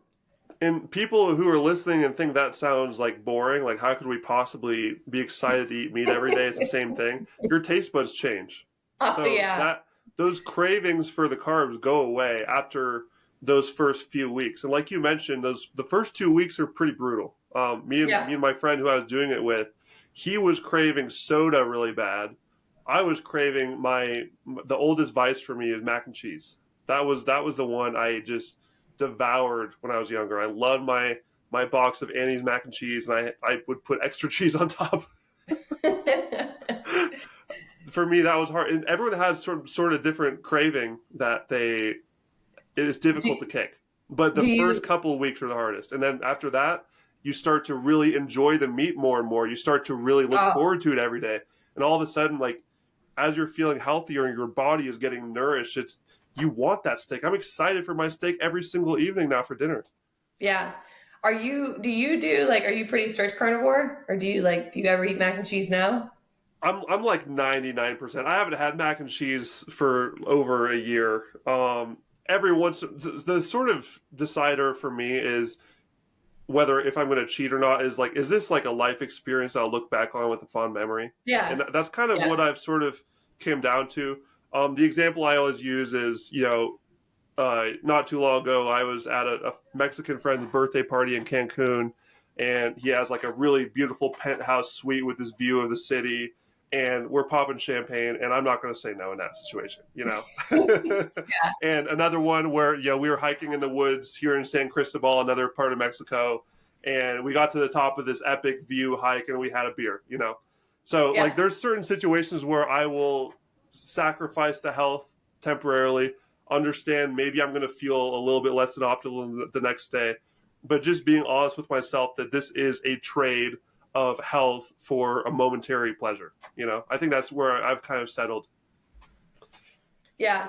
Well, I was doing like strict carnivore, and then I kind of switched to like animal based, like following Paul Saladino, and then that's when like things kind of started to shift for me. Like when I felt like I gained some weight and stuff. And so then when I did the Primal Bod program, it totally takes away like eating fruit or any honey or anything like that. So then I kind of just like went back to eating more carnivore. I mean, I eat going through that program though, I eat a lot more fish than I ever used to. Like she's big on eating sardines, so that's been like a big shift for me.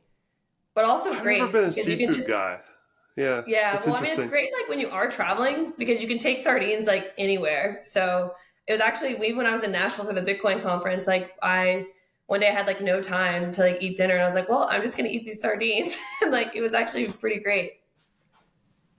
Yeah, for me, my go-to travel snack is just beef sticks. I go Yeah, online. The I mean brand that's I always like a the good most is one. the Paleo Valley grass-fed beef sticks. I just get the original, like no flavoring or anything, and those are pretty solid. Whenever I go on a trip, this is what I did for this last one too. I think it's like a 30 pack or a 60 pack, just like a shitload of these beef sticks. And I just like have a whole section in my bag where I just keep those.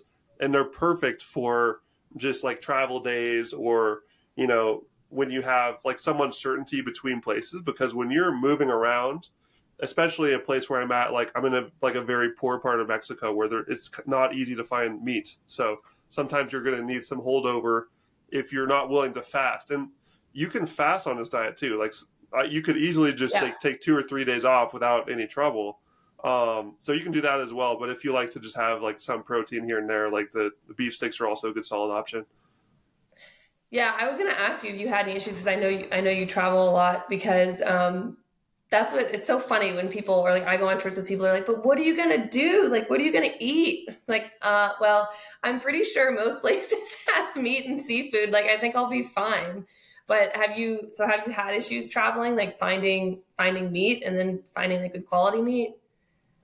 I still haven't yet. I keep worrying that I will somewhere, but you can always find some grocery store that has even some like cheap ground beef or something.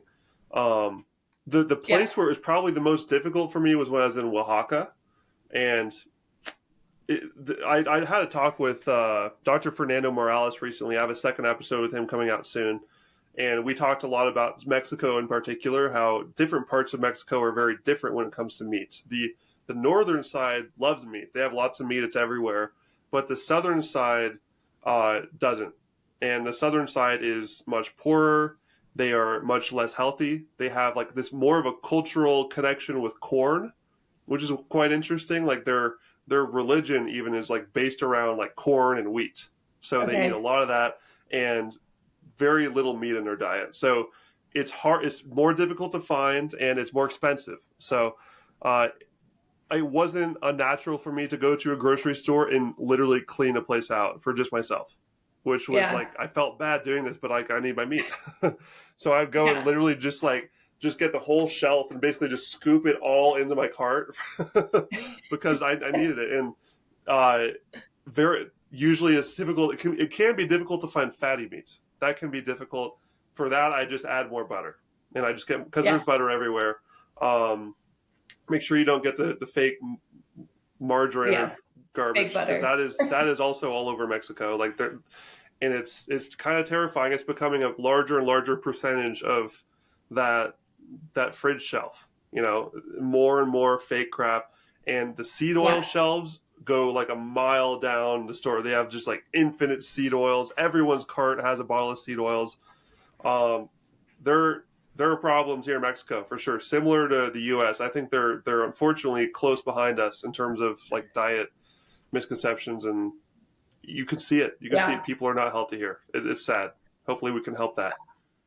I will say, like, at least a little, I've mainly been in Charlotte since I've been back in the States, but it does seem like the seed oils are starting to get slightly better. At least like with things like I don't know if you have Seed Oil Scout, but that app, but it's been getting a little bit better. And there are some restaurants now in Charlotte that are completely taking them away. So I feel like it's slowly starting to catch on, but hopefully it keeps getting better. Yeah, I think that really is starting to shift. I do see more and more places advertising, not here in Mexico specifically, but maybe it's just I don't speak Spanish. I can't see it. I doubt that it's here though. I think that it's first going to pop up across the states because that's finally breaching the zeitgeist, and people are realizing that perhaps engine lubricant is not good to put in my body. Who would have thought? Yeah. It's Yeah. starting becoming more of a like an acceptable view after all Yeah. And these I years think of just, people pushing it.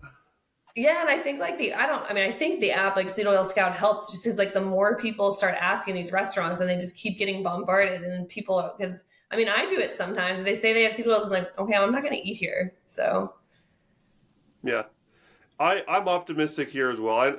I keep ending these different tangents with optimism because I really am. I'm optimistic. I think that people are waking up to this. They're using social media more intelligently. They're finding out these new things they never heard before by independent creators and people who are just giving the middle finger to the industry that they sometimes were raised by, and the doctors that went through the whole system. They're coming out and saying this is all wrong, and here's why. yeah. And there's powerful people out there putting out great messages. So I think that as long as we just keep feeding them these tools that we now know of Bitcoin and Nostr, I think that combination is extremely powerful for these people because they are then able to directly monetize their content and their voice. And Yep. I am going to keep pounding on Dr. Chafee to get him on Nostr. I didn't really have time to bring it up on my podcast with him, but Bitcoin is step one. We're going to get Nostr next. But there's so much censorship too for the carnivore community. Like they're dealing with tons of censorship. So Nostr is just a perfect fit for Yep. them. And it's like that's going to be the next evolution of this movement is when people plug into Nostr and Bitcoin and they listen to people like Texas Slim who does an awesome job explaining why that all comes together. It's all part of the solution, and exciting times. I'm really looking forward Yeah. to the next few years. I think that even just 2025, the Nostr adoption right now is just skyrocketing. It's just going exponential, and it's becoming more and more sensitive to these different censorship stories that come out. Like recently, we had Brazil just completely shut the door on X, and Hmm. there was a flood of Brazilians coming into Nostr. You could like I learned a few Brazilian words because I saw so many people just introducing themselves in Portuguese. So it was it's exciting. Like this, it's going to keep happening, and the tyranny isn't going to stop. The free speech attacks aren't going to stop. So they're just going to continue, just like the fiat world is pushing people into Bitcoin by getting more and more ridiculous. The free speech people are going to continue getting pushed and pushed into Nostr, and it's Oh just yeah, more. definitely. It's just going to matter of time. Yeah. Yep, definitely. And I think like it's important, like for me, like I was, reluctant to talk about some of these stories in my life, like even like Bitcoin getting stolen or even my health journey, because I was like, oh, this is embarrassing or it's personal. I don't want to talk about this. But I think it really is important for people to tell these stories, and to get them out to the masses so people know the truth. Absolutely, I couldn't agree more, and I appreciate you so much for stepping out of your comfort zone and sharing this, because it's not easy for anyone to get vulnerable, but more and more people are doing it, and more people are breaking the door down, and that is what helps other people share their stories. And we Yeah, just exactly. continue moving toward this environment where everyone is just becoming very open and honest with themselves and becoming their real selves. And that's really good for everybody, because we will help a lot more people come to solutions and improve themselves and their lives and the world. Yep. And like the thing is, you just don't even know, even if it's just one person, I think some people that run Bitcoin meetups, you can kind of get lost in the weeds because, especially if you're just starting one, it's like, well, only 2 people showed up or only 5 people showed up. But even if you get one person, I mean, that could completely change their life. Or the same thing as like with me, if it's like telling somebody how Carnivore fixed my health issue, if I post this on Reddit or wherever on YouTube and like it could change one person's life, I mean, that's huge. And I just started recently telling some of my girlfriends that I did this program, the Primal Bot, and like some of them have finally started to reach out. And like, well, what exactly is it all about? Like, what did you do? So you just never know whose life you're going to impact. And speaking of good programs like this is my last question I want to ask you. You talked about this femininity class that you took, or a Mm-hmm. program similar. So I'd love to hear that one as well. I think that would be maybe like the dream matchup of all these women that take this carnivore program. All of a sudden, their hormones are feeling amazing, and they just like want to go down this new path as well. This is very common. So could you walk us through that one briefly? Yeah, sure. So I decided to take a femininity class. It's kind of, I guess it's more it was like a dating class, but I think that as society has progressed, we've had a lot of women become like very independent and have more alpha traits. And I've been told that many times. I was like, well, you're an alpha female and like you're going to have to change and all this. And it's starting to really bother me. And so I think like probably Instagram got me some algorithm that I was getting all these videos from this one woman's program. And her name's Anna Rova. And I actually don't think she's doing the program anymore. She kind of switched to doing something else. But she had a program, I think it was about like 3 months. And kind of just teaches you how to have more of a feminine role, which for alpha women to have more of a feminine role, which might sound kind of silly, but it really was good for me to kind of like unlearn some things. And I think like this is a problem. I mean, I think it's like you can't say it's the women's problem or it's society that put you here, but like, when I in my generation was growing up, it was kind of like uh you can go do whatever you want, like go, what would they say? Like, go girl, you can be whoever you want. Like you can be the president of the United States. And like, that was kind of my generation. And, so like I got an engineering degree and like I went, and kind of did the whole career thing. And, I'm in my mid 30s now and I'm like, not that to say I'm miserable, but like, it's not the life that I thought I would have. And like, there's so many women that I've met that are my friends and in the Bitcoin space that are kind of in the same space. And you could say, I mean, it's a culmination of both. You could say it was society put us here, but it's also the decisions that we made that led us here too. And I mean, I think it's important to have these programs kind of, or like women teaching other women, like kind of how to step back and take a more feminine role, because I believe there's something to be said about traditional gender roles. But as I took this class, I definitely learned that it's not so black and white, which is there's a fine line, because you talk about like being feminine and being alpha. And I think some people see like, okay, well, a man has to be alpha and the woman has to be feminine, but we all between us have alpha qualities and feminine qualities, And so there were some things that I definitely had to kind of unlearn from the class, like learning how to receive as a woman. I think that's very important. And also like tapping into your feelings. Like how do you feel? And I think women make decisions based more on emotions than logical. And when you become kind of an independent woman, or like you're thinking more in your using logic and more in your brain more, you know. And what I learned from this class was kind of stepping out of that and tapping more into feelings. But with all that being said, like I do think it's like created a problem in our society that you kind of have like women that are these career oriented women and then the men too. And it's like, okay, well, who's like leading the relationship then? And then it creates this problem. And I think that's why we're seeing a lot of like unsuccessful relationships, because I think there is something to be said about like a man kind of leading the relationship. Yeah, and it's always tough to broach the subject because, especially as a man, like talking about women, it's never easy to talk to that. And I think that what it comes down to for me, the difficulty is when you see all these women getting very successful and getting all these great jobs, they have more opportunities than ever. They're getting very well educated and they're making their way into the workforce. You don't want to say like, oh, like that's bad. Like, good for you, like congratulations on the success. But at the same time, there are some weird dynamics that are going on here that are like kind of mixing up the relationships. So Yes. what do you think is the solution to that? Like, how do we fix this problem in a way that isn't, like removing the good things that have come from this increase in opportunities for women? That's a good question. I mean, I think so. I've tried to think about that for myself, right? Because I think the most important thing is kind of what we've just talked about, like just getting the story out there. Like I have two nieces now that are, I mean, they're very young, but I think it's important for women that are older to kind of talk to them and really say like, hey, well, what is the kind of life that you want to have, and really, really think about that, because maybe you don't have to go to college. Like if, like, let's say you want to be a stay-at-home mother, and like that is really the most important thing for a woman to do. Like, okay, maybe you don't have to go to college. Like that's kind of, for some people, like looking back, I could maybe look back and be like, that was a waste of my time.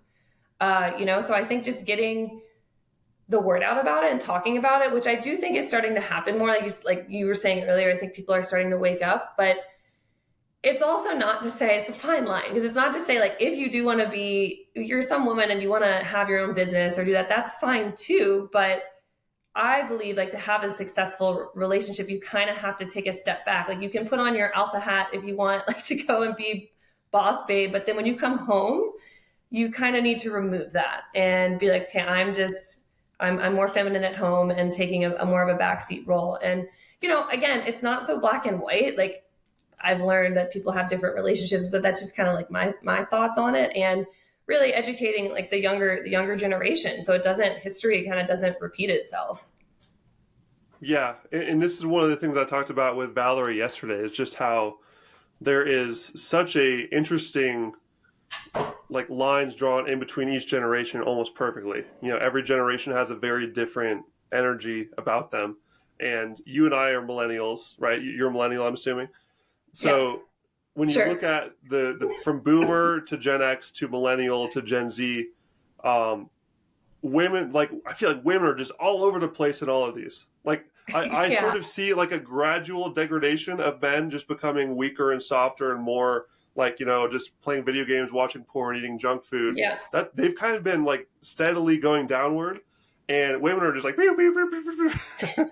it's all over the place a little bit. And it's an interesting discussion, like, is there like a gender at fault? I don't think so. Like both sides have, for, gotten a bit lost here. We're both a little bit confused about what we're supposed to be doing. And yeah. this is a whole another conspiracy theory rabbit hole where I would say this is completely intentional as well. That the government power I does not agree. want a strong masculine feminine dynamic, because that is like super powerful when you Yep. have like that strong unit that works together cohesively with the two different like strengths and weaknesses that really complement each other. That's what takes down the nonsense. They don't want that. So this Yeah. is why we see more women being pushed into the like the roles of like more workforce, career oriented. and more men are just being told, oh, you're being toxic if you're masculine. Toxic masculinity, keep eating the junk food. And there's even like headlines. I'm not sure if you saw this, but like exercise is being like this right wing thing now. Did you see that MSNBC headline? It No. literally said, like, if you exercise, you're on your way to being like becoming a right wing Nazi or something. Oh my It's just stuff like goodness. that. Just like trying to get men to do less masculine things Kind of and like the be more articles soft. about eating meat too. Yeah, and the thing about meat and the diet is that ruins both sides simultaneously. So they're getting a double whammy when they vilify meat and get people on these plant diets, because then both sides' hormones get screwed up, Yeah. and that just creates confusion on both sides, and you both lose your polarity. So the men lose their masculinity, they become softer. I'm from the Seattle area, and when I walk around like Bellingham, for example, a few hours north of Seattle, which is like total veganville, Yeah. guys are just very feminine. It's tragic. Like Yeah. soft, big beer belly, like twiggy stick arms. It's like the classic like feminine man. It just has no masculinity, no muscle mass, no testosterone. And the women are becoming more masculine. They have hairy Yeah. armpits, the classic things that women do when they're trying to like sort of fill in that space. And I think a huge part of that is the diet. Do you think so Oh, too? well, that's what I was just gonna say. I mean, it's funny that we like ended here because it all plays into it, the diet. Like once I started to learn about that, that definitely plays into it. Because like you said, out there, was it Seattle or there? And I mean, I lived in DC and the same thing. Like people were so many vegetarians and vegans and things like that. And so the diet plays into it. And then also the money plays into it. And I mean, it all kind of culminates into create this broken society. But at the same time, like we're in charge of our own choices. And so I do think it's important, like me taking this class and learning about it, to try and unlearn some of these things and unravel the truth, and how like maybe go back to a time when there was more traditional gender roles, and there was something good about that. And as we look forward to these future generations, like we said, I think that Gen Z, we have the opportunity to really help get them on the right track, to help show them the way. And I feel like there's this sort of battle over Gen Z right now. There's the evil forces trying to keep them, just like crush them into this homogenous goo of like neutral human, where Yeah. there's no men, there's no women. It's just like, everyone's the same, equality, Which which is is bad, very by the way. scary. Yeah, and which is terrible. And there's also the good guys who are creating this content. I'm seeing a lot more social media accounts really by women like talking about femininity and by men talking about masculinity. There's some junk mixed in here and there of people that are kind of grifting off of it and getting a little too extreme. But for the most part, I think it's a good theme. It's getting people to think about this, and like you said, just thinking about like, what do you envision for your future? What do you think is the best for you, and sort of subtly feeding them these stories that other people have been through, like you and me and other millennials and Gen X are really sharing these stories of how they've been fooled a lot of the time. I'm Yeah. sure Do you know Erin Crawford? You must know her. Yeah. Yeah, Yeah. she's amazing, and so I think she's either Gen X or maybe like a late millennial. I'm not sure, but she's like in her 40s, and I did an episode with her, and we talked about this too. How she's fucking pissed because she's in her Yeah. 40s now. She has no kids, and she's like, damn, I was like absolutely scammed into working my whole life, and now I'm childless, and I want a refund. It sucks. And so Yeah. I I mean, have so much not respect for far. that. I'm not too far behind. So I get it. And like, there's a lot of us out there that I don't like saying this happened to, because I have to look back on my life and like I also made the choices that I made. But yeah, if we can help like the generation coming up. I mean, I worry a little bit that the Gen Z is like too much on their phones and their tablets and stuff. So I mean, hopefully we can get them to like go outside because they grew up like with screens literally in their face. Yeah, and this brings up the whole subject of parenting. Like we have to have good parents Yep. that like actually care about their kids and instill these good habits of not being addicted to the phone, having bad diets, and all these things that the parents were lied to about. Can we wake them up? And this is what's so exciting about the Bitcoin world, is that there's so many awesome new Bitcoin parents popping up like every month, it seems like. And Yeah. they're dialed into All the this stuff. Bitcoin So babies. yeah, they are on the pioneering front of shifting that tide, getting people back toward being healthy, having healthy, good food, lots of meat, sound money, Bitcoin right out of the womb. Like they don't those kiddos don't even know what fiat is. Hopefully that word becomes like the lost F word in someday in the future. We don't have to think about it ever again. Yeah. And good times will be ahead. It's not going to be an easy fight, but we know what we have to do. We have really great tools to do it, and I'm very hopeful. And I appreciate so much people like yourself who are finding all these different creative ways to get more people into these rabbit holes. The Hodlween event, which is coming up, we got the links in the show notes for people to check that out. All the other things that you're talking about on your socials. Where else can people follow you to keep in touch? Yeah, my handle is Babes Who Bitcoin on X, and that's on Nostr, and I think that's mainly it.